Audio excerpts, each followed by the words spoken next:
Przyszedł facet do lekarza. Dzień dobry, panie doktorze. Ja mam taką dolegliwość. Mnie te sprawy seksualne, to już mi to tak nie gro jak kiedyś, wie pan. On się go pytał, a wiele pan ma lat? 65. No to by tak już pasowało. Ale wie pan co? Ja mam takiego sąsiada, co ma 85 lat i on godo, że one mu to wszystko jeszcze jak najbardziej gro. Stoni no tu pan, powiedz pan a. Ten mu wejrzał do tego gardła.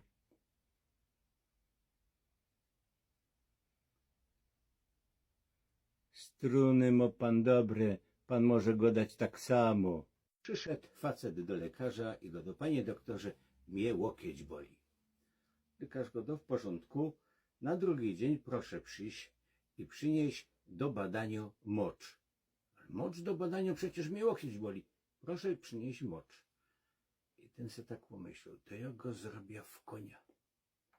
Na drugi dzień przyniósł mu ten mocz, ale tam miał mocz od córki, od swojej baby, swój i nawet dolał takiego silnikowego oleju. Wymieszał do domu. Na następny dzień przyszedł, a te badania już były gotowe.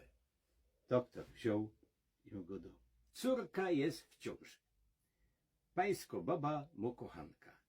Tu jest silnik do wymiany, a pan, jak se robi dobrze w wannie, to niech się pan nie opierał o ten kran, bo stąd ten ból jest. W gabinecie lekarskim do pacjenta podszedł ordynator.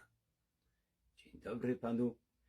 Wie pan, już tu trochę pan jest w tym szpitalu. Chcę powiedzieć, że wyniki raczej się poprawiły i jedynie cukier tu trochę pan ma za wysoki. No ale przed wypisaniem jeszcze panu sprawdza puls, ciśnienie i będzie wszystko w porządku. Sprawdził ten puls, ciśnienie. No przynajmniej puls i ciśnienie ma pan w normie. A ten pacjent godo do niego, panie ordynatorze, ja się tu panu nie chcę wtrącać, ale czy pan może mi to sprawdzić w lewej ręce, bo prawo to jest proteza. Przyszedł facet do lekarza, no i lekarz mu go do, panie Perkoł, ale ja tu muszę pana zmartwić, bo z tych badań, co my tu panu zrobili, to wyniko, że pan jest kompletnie bezpłodny.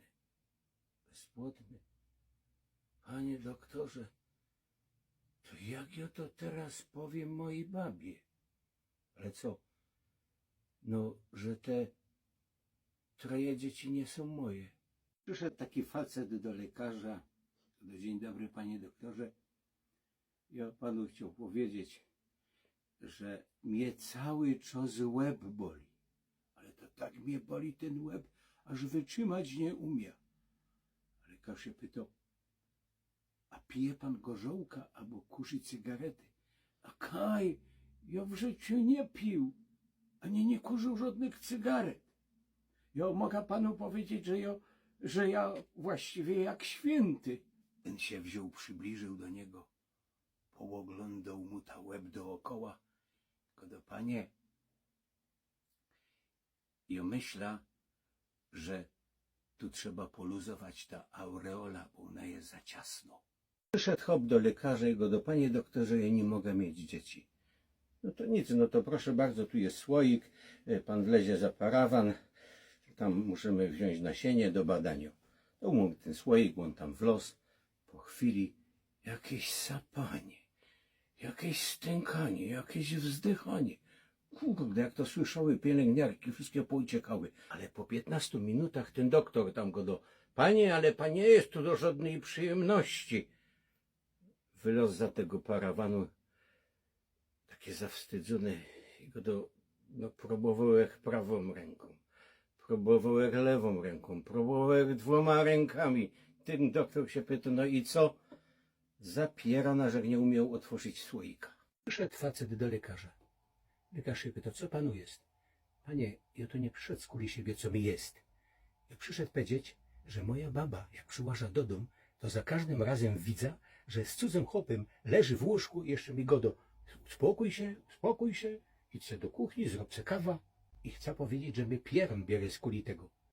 Ale lekarz mu go panie, ale pan tu źle trafił, bo tu nie jest psycholog. Ja wiem, ale ja się specjalnie przyszedł pana zapytać, bo nie wiem, czy ja mogę tyle kawy pić.